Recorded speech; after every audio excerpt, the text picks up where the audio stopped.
Today we are reading Opinion about the Claretwheel Temple issue, an official response regarding the monks of Claretwheel Temple. Ever since the Shinjo Lo-Fu established official diplomatic relations with Claretwheel Temple, the question of how to deal with the Claretwheel Temple issue has always been a constant matter of contention between the various commissions. As the representative of the Realm Keeping Commission, I would like to reiterate our stance to the other commissions and the Ten Lords Commission. We should avoid any further cooperation with Claretwheel Temple and abandon any naive notion of allying with them. Over the course of the meetings in the past couple of days, I have noticed that many colleagues are unhappy with the Realm Keeping Commission's decision. There are even people who think that I'm a heartless monster. Therefore, I feel the need to elaborate further on my reasoning to avoid creating any further misunderstandings.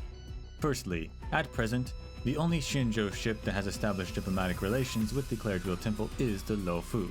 Even if we disregard our compatriots who are physically too far away and those who have gone into recluse, at the very least, we should avoid deepening our relationship with Claretwheel Temple before the Yaoqing and the Zhu Ming have passed their judgment. Secondly, it has only been 30 years since the Third Denizen of Abundance War. The term Denizens of Abundance is still one that reminds many Shinjo residents of hatred and bloodshed. This is even before we talk about the 1,000-year blood debt between the Foxian and the Borisin. Such hatred is not something that a few thousand monks can overcome in such a short time, even if they are truly all extremely kind and pure of heart.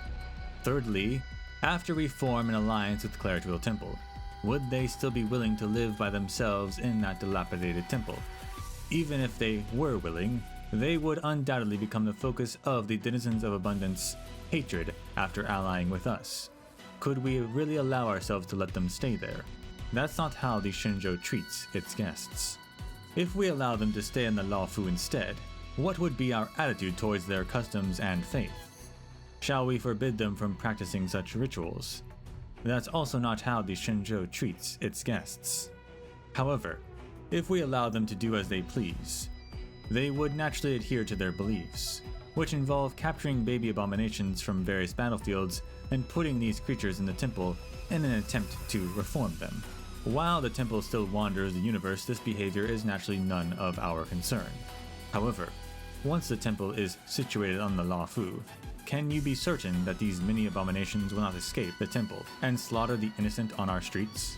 Should that happen, which one of you would be willing to take responsibility? If none of you have any confidence in coming up with a concrete and appropriate plan for their living arrangement, then I suggest that we give up on this idea right now. Fourth, perhaps you are not aware of this fact, but investigations from the Intelligentsia Guild show that the 13,000 golden bodhisattvas enshrined in the Nirvana Hall of Claretwheel Temple are still technically alive from a biological point of view. We do not know whether these golden bodhisattvas will awaken when certain conditions are met, nor do we know whether they will be esteemed high monks or abominations of abundance when they awaken.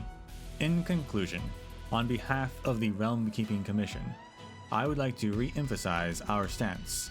We should avoid any further cooperation with Claretwheel Temple and abandon any naive notion of allying with them. Hui Fu, Realm Keeping Commissioner.